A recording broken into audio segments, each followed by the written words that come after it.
Baru bang, ada tipikal orang kan. Kalau dia demo, bang. Anjing. Kalau dia demo, memang betul-betul tahu dia tujuan demo itu apa. Udah riset, tahu nggak sih yang aku emang terjun nih, butuh nih, segala macam nih. Negara sedang tidak baik-baik saja aja. Anjay, Itu demo. klasiknya. Hah? Klasik buat pada di kelas. Iya. Iya kan? Klasik. Ya kan kalau memang itu. Aku ikut demo nih, baik. Unak nih bawa masa gini-gini. Nah, Benci aku tuh. Benci nggak? Mana yang aku menurut aku tuh gimana sih yang ketiga ini? Abang cara menanggapinya sebagai alumni ITB, medalis.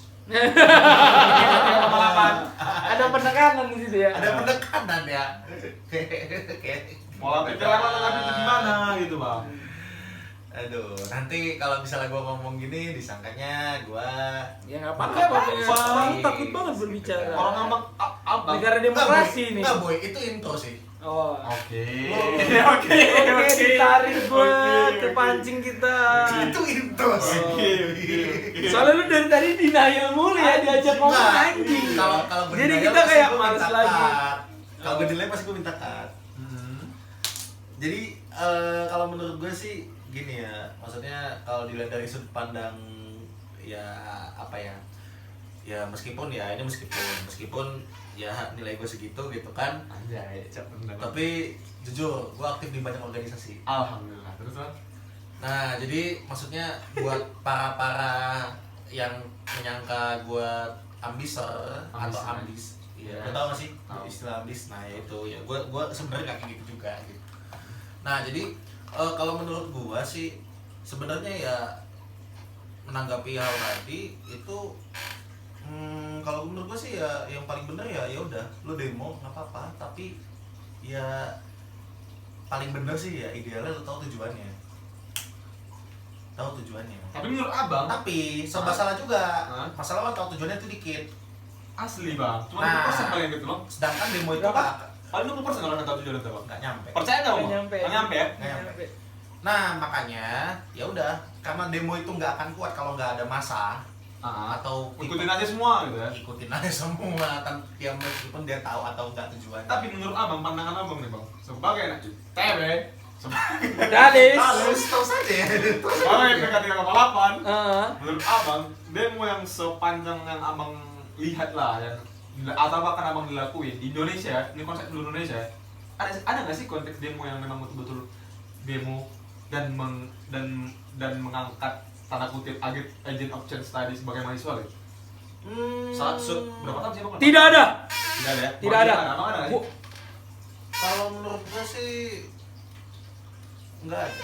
Tidak ada. Berarti selama ini agent of change itu di demo-demo itu tai kucing ya? Bullshit. Tai kucing ya? Gua kenal banyak anak 98 yang jadi anggota DPR, petinggi, direktur, semua tuh bandit, koruptor, binatang, nggak ada yang mikirin masa depan Indonesia, mikirin diri sendiri. Bullshit. Berarti Lu nggak- lihat anggota DPR yang 98 sekarang misalnya. Siapa namanya? Banyak kali, nggak usah sebut merek lah. Ada yang wakil ketua, ada yang ketuanya. Tai kucing tuh ya? Tai kucing. Iya. Jadi berarti intinya ketika kita mendemo ada kepentingan sosial perut bang. Betul. Sebenarnya Iya sih, Bang. mungkin gini sih, kalau gua akan membahasnya itu lebih ke behavior orangnya ya.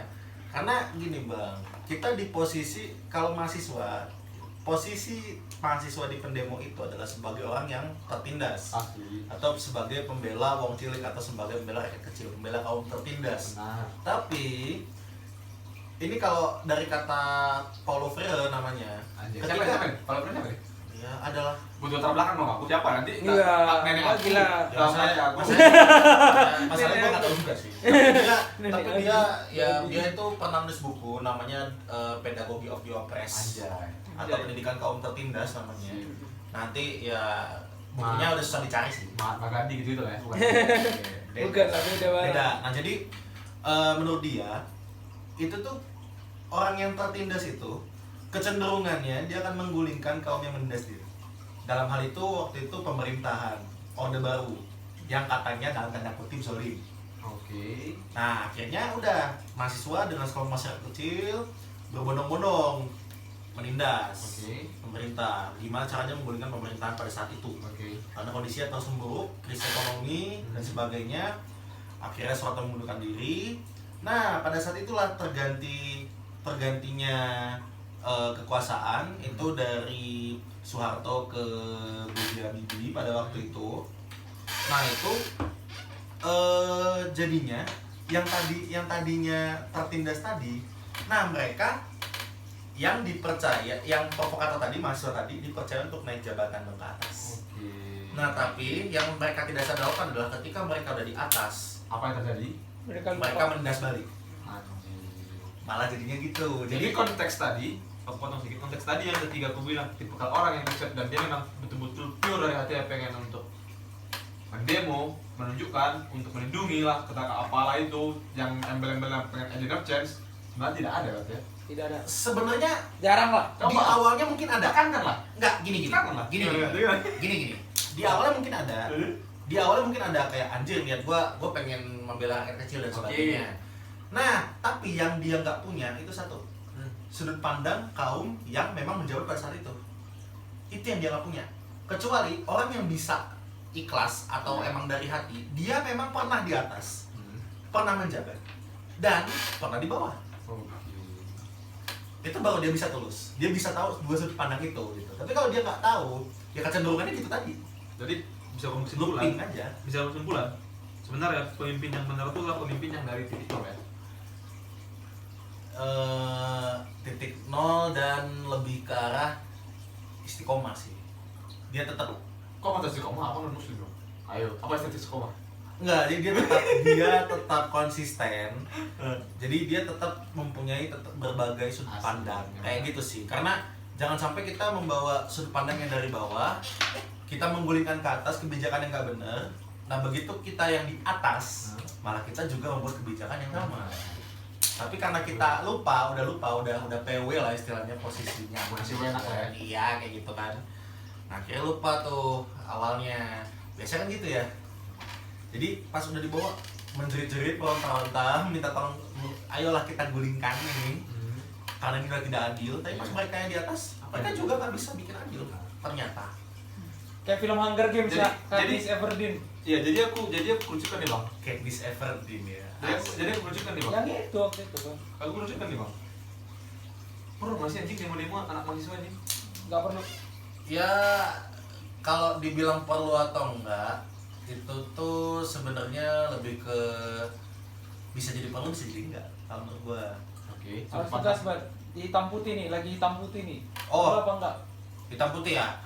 Kalau hitam putih sebenarnya menurut gua masih ada hal yang penting dari itu. Jadi tidak Oke. perlu. Oke. Jadi ada statement nih dari Presma atau kampus sama bilang ya kampus saya Sumatera. Dia bilang gini, kan ada bu, sering ngopi kan sama bang Presma nih. Boy, katanya. Ayolah boy katanya. Lebih ke mengajaknya ceritanya. Ayo boy udah lah boy bos tip aja boy kan kau masih punya project kan tuh buat mobil nih ya sebetulnya project kan buat mobil yang eco yang gitu di mana belum siap juga udah ya walaupun dulu kau lagi objek bisa kau rumah nanti jadi eco jadi lebih keren nih Sumatera ada debu gitu lah istilahnya tapi dia bertanya gini paling tidak loh katanya demo itu sedang menandakan tidak baik-baik saja negara ini katanya. Pertanyaan aku Terus buat apa di situ? pertanyaan aku kalau misalnya abang setuju dengan statement itu kalau misalnya abang setuju dengan statement itu jadi siapa dong yang menunjukkan negara ini sedang tidak baik saja kalau misalnya abang tidak setuju dengan itu kenapa Siapa yang menganggap, maksudnya apa dasar lu negara ini tidak baik-baik saja? Itu. ya itu kan statement dia kan sih bang dia mungkin udah riset sih kayak contoh kita ambil masalah dulu yang Ahok contoh ya yang penistaan agama dia kan dari riset oh dengan undang-undang segala macam dia punya landasan hukum kok dia ini segala macam oh dia padahal di Pancasila kan Tuhan yang Maha Esa kok dia jadi menjelekkan agama muslim sih bawa Al-Quran sih padahal holy book yang muslim itu kan Quran itu yang paling ini gitu yang paling mendasar tuh itu gitu oh dijelekkan sih gitu merasa terpijak sih gitu bang karena ada orang sebagian membawa agama itu fanatisme makanya kan orang yang agama fanatisme itu kayak tergila-gila gitu loh kayak satu titik pokok namanya pokok itu di kan jadi hal yang susah kita ngomong dia gitu mungkin kayak gitu bang Jul tapi jadi dia ambil kesimpulan berarti nggak baik benar betul di negara gitu Tapi masa ya nggak tahu ya kalau paradigmanya kayak gitu ya. Cuma kalau menurut gua sih penanda negara tidak baik-baik saja itu bukan selalu terjadi demo sih. contoh corona negara juga nggak baik-baik aja, ada yang demo. Nah, kecuali yang kayak kemarin ya, kan beda konteks tuh yang demo kemarin ya. Pas kebetulan corona, dia demo gitu ya, UU Cipta Kerja. Oh itu yang di demo bukan coronanya. Iya, Itu betul di demo UU Cipta Iya. Kerja, Terus, bukan terus. coronanya. Terus Nah, maksudnya ya kayak gitu. Apakah